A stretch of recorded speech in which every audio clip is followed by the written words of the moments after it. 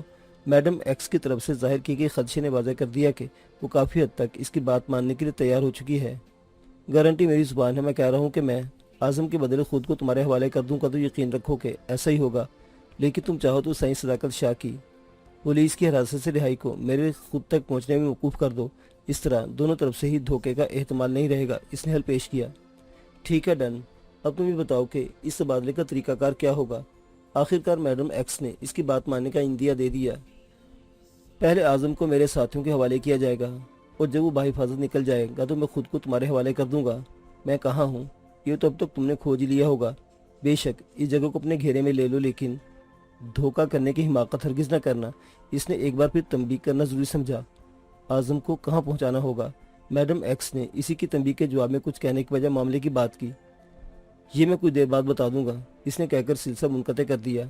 اب اسے وکی یا لالا عیسی میں سے کسی سے بات کرنی تھی، لیکن ان سے پہلے اس نے نیلی کا نمبر ملایا۔ تم ٹھیک ہو؟ کسی قسم کی پریشانی تو نہیں؟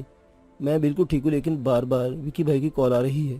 میں نے کال ریسیو نہیں کی تو ان کا میسیج آ گیا۔ شاید آپ نے ان کو صورتحال سے آگاہ کرنے کے لیے کوئی پیغام بھیجا تھا، تو وہ پریشان ہو رہے تھے اور جاننا چاہ رہے تھے کہ ہم دونوں اس وقت کہاں ہیں۔ آپ نے منع کیا تھا، اس لیے میں نے اس پیغام کا کوئی جواب نہیں دیا۔ اب آپ دیکھ لیں کیا کرنا ہے۔ نیلی نے اس کی بات کا جواب دیا۔ تم فکر نہ کرو، اگر بور ہوئی تو کوئی مووی وغیرہ لگا کے دیکھ لو، وکی سے میں خود بات کر لیتا ہوں۔ اس نے نیلی کو تسلی دی اور سلسلہ منقطع کرنے کے بعد پہلے وکی اور لالا کا نمبر ان بلاک کیا۔ راستے میں انہیں پیغام بھیجنے کے بعد اس نے ان کے نمبر جان بوجھ کر بلاک کر دیے تھے، لیکن ان کے سوالوں کے جواب نہ دینے پڑے اور خود کو سکون سے میڈم ایکس سے مذاکرات ہو سکے۔ اب جبکہ سب کچھ اس کی مرضی کی ترتیب سے چل رہا تھا تو لالا کی یا وکی سے رابطہ کرنے میں کوئی مذائقہ نہیں تھا۔ اسے نیلی کے پاس آئے پیغام کی وجہ سے وکی سے رابطہ کرنا مناسب سمجھا۔ آپ کہاں ہیں معاذ بھائی اور کیا کرتے پھر رہے ہیں؟ میں اور لالا عیسیٰ آپ کے لیے بہت پریشان ہیں۔ وکی نے پہلے گھنٹے پر کال ریسیو کر لی اور بے چینی سے بولا۔ سوال جواب کا ٹائم نہیں، تم صرف وہ کرو جو میں کہوں۔ پھر بھی وکی نے کچھ کہنا چاہا۔ سب چھوڑو اور بتاؤ کہ تم نے میری ہدایت کے مطابق بندے اور ہتھیار تیار کر لیے ہیں۔ اس نے وکی کو ٹوک کر اپنی بات کی۔ جی سب ریڈی، آپ بتائیں کہ کہاں پہنچنا ہے۔ میں لوکیشن بھیجتا ہوں، لیکن خیال ہے کہ تم لوگوں نے خود کو ظاہر نہیں ہونے دینا اور صرف اس وقت مداخلت کرنا جب دیکھو کہ معاملات خراب ہو رہے ہیں۔ پرسکون ماحول میں تم لوگوں کا کام صرف یہ ہوگا کہ نیلی اور اعظم کو پک کرو اور بحفاظت کسی محفوظ مقام تک پہنچا دو۔ اس سے آگے کیا کرنا ہے وہ میں بعد میں تمہیں بتا دوں گا۔ جانے کیوں مجھے لگ رہا ہے کہ آپ خود کو کسی خطرے میں ڈال رہے ہیں۔ وکی نے اگرچہ اس کی ہدایت غور سے سنی، لیکن آخر میں تشویش کا اظہار کیے بغیر نہیں رہ سکا۔ خطرے میں ایک زمانے سے ہوں، لیکن تم دیکھ ہی رہے ہو کہ حفاظت کرنے والی ذات نے ہر قسم کے حالات میں میری پوری حفاظت کی ہے، آگے کے لیے بھی اس سے پوری طرح پر امید ہوں۔ اس نے وکی کو تسلی دی، پھر لہجے کو ذرا سخت بناتے ہوئے بولا، اچھا فون بند کرو تاکہ میں کچھ کام کر سکوں۔ اس نے وکی سے کہا ضرور، لیکن اس سے پہلے خود سلسلہ منقطع کر کے اسے اپنی لوکیشن بھیج دی۔ اسے وکی پر اعتماد تھا کہ لوکیشن سے واقف ہو جانے کے بعد اس کی ہدایت پر عمل کرے گا اور غیر ضروری مداخلت سے اجتناب کرے گا۔ اس کام سے فارغ ہونے کے بعد اس نے نیلی کو اپنی آمد سے آگاہ کیا اور خود چل کر اس کے کمرے تک پہنچا۔ پریشان تو نہیں ہو؟ سامنے ہونے پر اس نے ایک بار پھر نیلی سے پوچھا۔ بالکل بھی نہیں۔ آپ بتائیں وکی سے بات ہو گئی آپ کی؟ ہاں ہو گئی، وہ ہوٹل کے باہر موجود رہے گا، تم اور اعظم اسی کے ساتھ یہاں سے جاؤ گے۔ اور آپ؟ نیلی نے بے ساختہ پوچھا۔ میرے نہ کسی سواری کا انتظام ہو ہی جائے گا۔ وہ پھیکا سا مسکرایا اور پھر بات بدلتے ہوئے بولا، میں یہاں اسی لایا تھا کہ تمہیں یہ دے سکوں۔ اس نے ایک پتلی سی پٹی نما کپڑے میں بندھے ہوئے کوئی شے نیلی کی طرف بڑھائی۔ یہ کیا ہے؟ نیلی نے کسی تعویذ گنڈے کی طرح دکھائی دیتی اس شے کو الٹ پلٹ کر دیکھا تو اسے پٹی میں بندی بھوری سی شے کی جھلک دکھائی دی۔ اس نے چھوا تو احساس ہوا کہ وہ کوئی پتھر ہے۔ یہ کرشماتی خصوص رکھنے والا پتھر مجھے ایک مہربان سادھو نے دیا تھا۔ اس پتھر کو اگر جسم سے مس کرتے ہوئے پہنا جائے تو یہ پہننے والے کے جسم سے خارج ہونے والی ہر قسم کی لہروں اور گرمی وغیرہ کو خود میں جذب کر کے آگے جانے سے روک دیتا ہے، یہاں تک کہ اس کو پہننے والے کے قریب کوئی کیڑا مکوڑا تک نہیں آتا۔ جو حالات میرے علم میں آئے ہیں ان سے اندازہ ہوتا ہے کہ پچھلی بار اعظم کے حصول کے باوجود اس کی حفاظت اس نے کی جا سکی کہ اسے چھپانے کے لیے جہاں بھی لے جایا جاتا تھا دشمن فوراً اس کے پیچھے وہاں پہنچ جاتے تھے، اور ایسا صرف اسی صورت میں ہو سکتا ہے کہ انہیں اعظم کے جسم سے کوئی سگنل مل رہا ہو، ورنہ باقی تو لالا کے انتظامات پورے تھے۔ اس نے پتھر کے بارے میں پوری تفصیل کو نیلی سے آگاہ کیا تو اس کی آنکھیں چمکنے لگی اور خوش ہو کے بولی، یہ تو بہت زبردست چیز ہے۔ آپ صحیح کہہ رہے ہیں کہ پچھلی بار ہم نے اتنی بھاگ دوڑ کے باوجود اعظم کو محفوظ رکھنے میں اس لیے ناکام رہے تھے کہ ہر بار دشمنوں کو ہمارے ٹھکانے کا پتہ چل جاتا تھا۔ خود مومی نے بھی ایک بار اس خدشے کا اظہار کیا تھا کہ اعظم کے جسم میں کوئی ایسی ڈیوائس فٹ کی گئی ہے جو دشمن کو اس کی لوکیشن سے آگاہ کر دیتی ہے، لیکن بدقسمتی سے اندازہ لگانے میں بہت دیر ہو گئی۔ پھر ہمارے پاس موقع نہیں رہا کہ کسی طرح اس ڈیوائس کو کھوج کر اعظم کے جسم سے الگ کر سکیں۔ اس کی خوشی اپنی بات کے اختتام تک ایک آہ میں ڈھل گئی کہ مومی کے ذکر کے ساتھ ہی اس کی دردناک موت یاد آ گئی تھی۔ جو ہوا سو ہوا، اب ہمیں آگے کے معاملہ دیکھنے ہیں اور پورا خیال رکھنا کہ اعظم کسی حال میں دوبارہ ان غاصبوں کے ہاتھ نہ لگ سکے۔ اس لیے تمہیں سب سے ضروری کام یہی کرنا ہوگا کہ جیسے ہی تم تک پہنچے تم اس پتھر کو اس طرح اعظم کے بازو کے ساتھ باندھ دو کہ پتھر کی سطح اس کی جلد سے لازمن ہوتی رہے۔ کر لو گی نا یہ کام؟ اسے خود بھی معلوم تھا کہ مومی کا ذکر نیلی کے لیے کتنا تکلیف دہ، اس لیے بات کو وہیں ختم کر دیا اور سادھو کے دیے پتھر کے متعلق نیلی کو ہدایت دیتے ہوئے آخر میں اسے توثیق بھی چاہی۔ جی ہاں بالکل کر لوں گی، اس نے خود کو سنبھال کر یقین دہانی کروائی۔ اس کی طرف سے مطمئن ہونے کے بعد معاذ واپس اپنے کمرے میں آیا اور بے خیالی میں بازو کو اس مقام سے چھو کر دیکھا جہاں اتنے عرصے سے وہ بھورا پتھر بندھا ہوا تھا۔ طویل مدت بندے رہنے کی وجہ سے وہ پتھر گویا اس کے جسم کا ایک حصہ بن گیا تھا اور اب الگ کیے جانے پر وہ اس کی کمی محسوس کر رہا تھا، لیکن اطمینان تھا کہ جو کیا درست کیا۔ اب جبکہ وہ خود کو میڈم ایکس کے حوالے کرنے جا رہا تھا، اسے اس پتھر کی ضرورت نہیں رہی تھی۔ ہاں، اعظم کی حفاظت میں وہ پتھر اہم کردار ادا کر سکتا تھا، کیونکہ سجل کے حوالے سے اسے اعظم پیارا تھا کہ اگر اسے ضرورت بھی ہوتی تو اعظم کی خاطر اپنی ذات کی قربانی دے دیتا۔ اعظم کو لے کر ہوٹل پہنچ جاؤ۔ اپنی تیاریوں سے کافی حد تک مطمئن ہونے کے بعد اس نے میڈم ایکس سے رابطہ کیا۔ کون سے ہوٹل؟ اس نے پوچھا۔ اتنی معصوم مت بنو، میں اچھی طرح جانتا ہوں کہ تم اب تک ہوٹل کا نام تو کیا میرا روم نمبر بھی معلوم کر چکی ہوگی۔ کچھ زیادہ ہی اہم سمجھ لیا تم نے مجھے، وہ اترا کر بولی۔ میں خود کو تم لوگوں کے حوالے اس وقت کروں گا جب اعظم کسی محفوظ مقام پر پہنچ جائے اور سائنس صداقت شاہ کی جیل سے رہائی کے کاغذات پر دستخط ہو چکے ہوں گے۔ اسے میڈم ایکس کی بات پر کوئی ردعمل ظاہر کیے بغیر اپنے مطالبات پیش کیے۔ اتنی شرائط رکھو جنہیں پورا کروانے کی تمہارے اندر طاقت ہو۔ وہ سن کر تلخ ہوئی۔ اگر میری شرائط پوری نہیں ہوئی تو تمہارے ہاتھ بھی کچھ نہیں آئے گا۔ میں تمہارے اختیارات اور انتظامات سے اچھی طرح واقف ہوں۔ ہو سکتا ہے کہ اب تم ہوٹل کی چھت پر ہیلی کاپٹر اتارنے سے لے کر مجھے اپنے ساتھ لے جانے کا پورا منصوبہ بنا لیا ہو، لیکن یاد رکھنا کہ ایسی کوشش کا نتیجہ تمہیں میری لاش کی صورت میں مل سکتا ہے۔ تمہیں کیوں لگتا ہے کہ تم ہمارے لیے اتنی قیمتی ہو کہ صرف تمہیں پانے کے لیے ہم تمہاری ہر شرط مانتے چلے جائیں گے؟ اس کی دھمکی کا جواب تن سے آیا۔ میں تم لوگوں کے لیے اتنا ہی قیمتی ہوں، اس بات کا مجھے میرے ماضی کے تجربے نے باور کروایا ہے، لیکن اگر میں ماضی کو نظر انداز بھی کر دوں تو حال کی حقیقت نہیں جھٹلائی جا سکتی کہ اپنی بیٹی کے بارے میں کوئی سنگن لینے کے لیے تمہارے پاس میرے سوا کوئی ذریعہ نہیں ہے۔ میں تو سوچ نہیں سکتا کہ میرے ایک بار کے انکار پر تم نے ہتھیار ڈال دیے ہیں۔ میں جانتا ہوں کہ تم صرف اور صرف اس بات کی منتظر ہو کہ میں تم تک پہنچوں تو تم کسی بھی طرح میرے حلق سے ساری معلومات اگلوا لو۔ وہ اتنی حقیقت پسندی سے حالات کا تجزیہ کر رہا تھا کہ میڈم ایکس کے لیے اسے جھٹلانا ممکن نہیں رہا، اور دوسری جانب سے اس پر حملہ کرتے ہوئے بولی، میں نے تو سنا ہے کہ تمہارے مذہب میں خودکشی حرام ہے اور تم اتنے نیک لڑکے ہو کہ مجھے اس حرام کام کی دھمکی دے رہے ہو۔ ہمارے یہاں حالت جنگ میں جسم سے بم باندھ کر ٹینکوں کے آگے لیٹ جانے کی مثالیں بھی موجود ہیں۔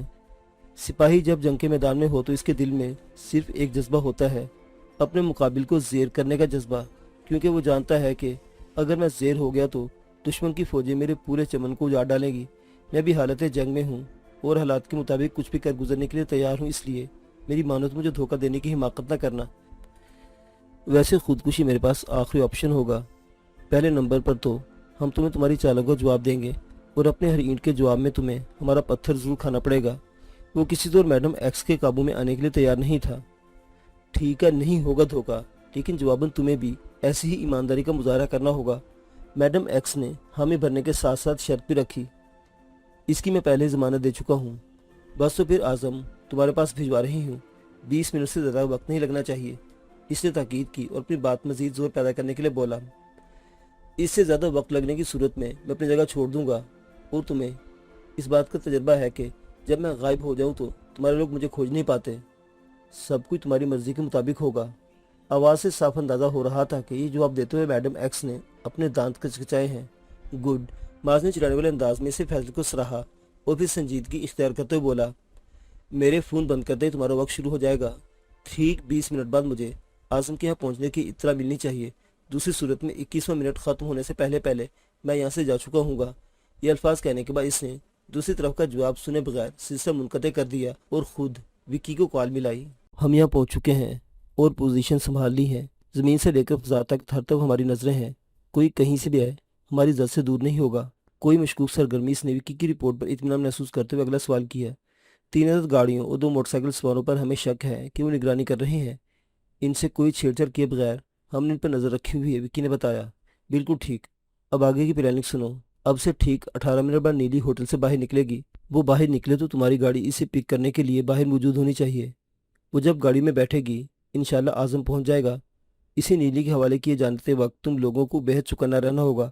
اعظم کو نیلی کے حوالے کیے جانے پر جیسے ہی گاڑی حرکت میں آئے تمام مشکوک گاڑیوں اور موٹر سائیکلوں کے ٹائر برس کر دینا۔ نشانہ تو اچھا ہے نا تمہارے آدمیوں کا؟ میں کسی عام آدمی کو تمہاری اندھی گولیوں کا نشانہ بنتے ہوئے ہرگز بھی نہیں دیکھنا چاہتا۔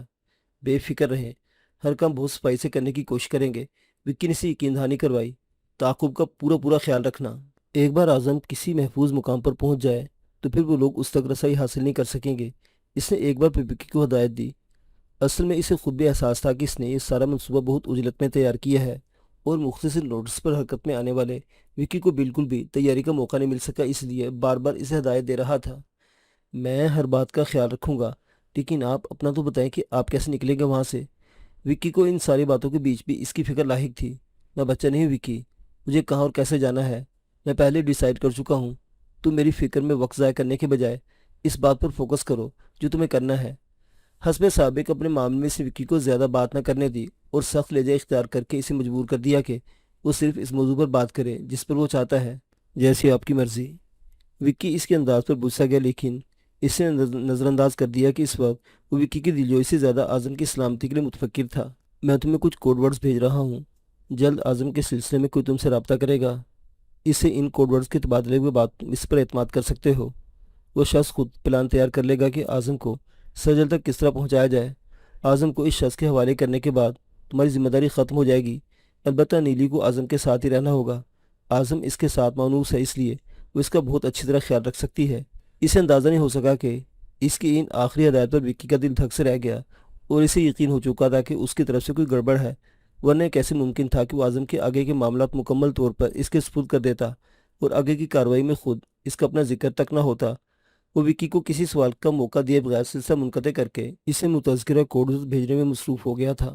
اس کے بعد اس نے مادام زنہو کے دیے گئے اس نمبر پر ایک قدرے طویل پیغام بھیجا تھا جو چین سے واپس پاکستان آتے ہوئے اسے کسی ایمرجنسی کی صورت میں رابطہ کرنے کے لیے فراہم کیا گیا تھا۔ یہ سب کو بہت تیزی سے نپٹانے کے باوجود 15 منٹ گزر چکے تھے اور اب اسے نیلی کو ہدایت دینی تھی۔ اس مقصد کے اسے کال کرنے کے بجائے وہ خود اس کے کمرے میں گیا اور آگے کی کارروائی سے جامع الفاظ میں آگاہ کرنے لگا۔ نیلی نے ہر لفظ پوری توجہ سے سنا اور عمل کے لیے تیار ہو گئی۔ معاذ کو یہ دیکھ کر اطمینان ہوا کہ اس کے کہے بغیر بھی اس نے اپنا چہرہ ماسک سے کور کر لیا تھا۔ ہوٹل کے اندر آتے ہوئے وہ دونوں ہی اپنے چہروں پر ماسک لگا کر آئے تھے اور واپسی میں ماسک کا استعمال کر کے نیلی نے ثابت کر دیا تھا کہ وہ ایک حاضر دماغ اور ذہین لڑکی ہے۔ نیلی چلی گئی تو وہ اپنے کمرے میں واپس جانے کے بجائے اسی کمرے کی کھڑکی میں آ کھڑا ہوا۔ یہ فکسڈ گلاسز والی کھڑکی تھے جسے کھولا نہیں جا سکتا تھا، لیکن اس کے شفاف شیشے سے باہر کا منظر صاف دیکھا جا سکتا تھا۔ خود اس کے اپنے کمرے میں بھی صورت موجود تھی اور دونوں میں سے کسی بھی کمرے کو استعمال کرنے میں کوئی فرق نہیں تھا۔ اس نے الگ الگ کمرے صرف اس لیے حاصل کیے تھے کہ نیلی کو اس کی میڈم ایکس سے ہونے والی گفتگو کا علم نہ ہو سکے۔ علم ہونے کی صورت میں اسے روکنے کی کوشش کرتی جو اسے منظور نہیں تھا۔ اس نے جس لمحے نیلی کو گاڑی میں بیٹھتے دیکھا اسی لمحے ایک دوسری گاڑی وہاں آ کر رکی اور اس میں سے ایک شخص اعظم کو گود میں لیے برآمد ہوا۔ اپنے آدمی سے کہو کہ بچے کو اپنے آگے کھڑی نیلی گاڑی میں موجود لڑکی کے حوالے کرتے۔ وہ جانتا تھا کہ میڈم ایکس چاہے تو براہ راست میدان میں نہ اتری ہو، لیکن اپنے آدمی سے مسلسل رابطے میں ہوگی، اس لیے اس تک اپنا مطالبہ پہنچایا۔ اس مطالبے کو فوراً پورا ہوتا دیکھ کر اسے اپنے اندازے کی تصدیق بھی ہو گئی۔ میں صرف 2 منٹ کے وقفے سے نیچے آ جاؤں گا، میرے خیال میں اعظم کو لینے والی گاڑی ہی مجھے لے جانے کے لیے مناسب رہے گی۔ اس نے سلسلہ منقطع نہیں کیا تھا، چنانچہ نیلی والی گاڑی کو حرکت میں آتے دیکھ کر آگے کا پروگرام بتایا۔ جیسے تمہاری میڈم ایکس کا جواب ادھورا تھا کہ فضا میں فائرنگ کی تیز آوازیں گونجی۔ یہ کیا ہو رہا ہے؟ کیا تم میرے ساتھ دھوکہ کر رہے ہو؟ میڈم ایکس زور سے چلائی۔ ایسا کچھ نہیں ہے، صرف ان گاڑیوں کے ٹائر برسٹ کیے گئے ہیں، جو خامخواہ اعظم کا تعاقب کرنے کی زحمت کرتی۔ اس نے سرد لہجے میں جواب دے کر کمرے سے باہر کا رخ کیا۔ یہاں آتے ہوئے اپنے ساتھ کچھ خاص سامان لے کر نہیں آتے، اس لیے واپسی میں کچھ بھی سمیٹنے کی ضرورت نہیں تھی۔ استقبالے پر دونوں کمروں کی چابی واپس لوٹا کر چیک آؤٹ کرنے میں اسے مشکل سے 1 منٹ لگا ہوگا۔ باہر نکلتے وقت 2 منٹ کا وقت پورا ہو چکا تھا۔ اتنے لاڈ میں نے شاید ہی کسی کو اٹھائے ہوں۔ تمہاری جگہ کوئی اور ہوتا تو اتنی آسانی سے مجھ سے اپنی بات نہ منوا سکتا۔ وہ مذکورہ گاڑی میں بیٹھا تب میڈم ایکس نے اس سے ساری صورتحال پر تبصرہ کیا۔ یہ لاڑنی مفاد کی بات ہے۔ اعظم تمہارے کسی کام کا نہیں تھا، الٹا تم اس کی دیکھ بھال میں مسائل کا سامنا کرنا پڑتا ہوگا۔ اس کے بدلے میرا حصول تمہارے لیے ایک سود مند سودا ہے۔ اس نے متاثر ہوئے بغیر جواب دیا اور سلسلہ منقطع کر دیا۔ فوراً ہی وکی کی کال آنے لگی۔ آپ کہاں جا رہے معاذ بھائی؟ آپ ان لوگوں کی گاڑی میں کیوں بیٹھے؟ وکی کی آواز معمول سے زیادہ بلند اور وحشت زدہ تھی۔ میں نے میڈم ایکس سے ڈیل کر لی ہے۔ اب تمہاری ذمہ داری ہے کہ میں نے تمہیں جو ہدایت دی ہیں انہیں یاد رکھو اور ان پر عمل کرو۔ وکی کی وحشت کے مقابلے میں بہت پرسکون تھا۔ لیکن معاذ بھائی، وکی نے کچھ کہنا چاہا۔ اللہ حافظ۔ اس نے مزید سنے بغیر سلسلہ منقطع کر دیا اور موبائل آف کر کے پہلے اس میں سے سم نکال کر توڑی، پھر ٹوٹی ہوئی سم کو موبائل سمیت گاڑی سے باہر اچھال دیا۔ گاڑی میں ڈرائیور کے علاوہ وہ شخص بھی موجود تھا جس نے اعظم کو نیلی کے حوالے کیا تھا، لیکن اب تک اس کی طرف درزیدہ نظروں سے دیکھنے کے سوا اس نے کسی قسم کی مداخلت نہیں کی تھی۔ اس کے اشارے پر گاڑی چل پڑی۔ معاذ نے بھی اس شخص کو مکمل طور پر نظر انداز کیا اور خود نشیز کی پشتکار سے ٹیک لگا کر آنکھیں بند کر لی۔ خود کو حالات کے دھارے پر چھوڑنے کے بعد اسے یہ جاننے میں ذرا بھی دلچسپی نہیں رہ گئی تھی کہ وہ لوگ اسے کہاں لے جا رہے ہیں۔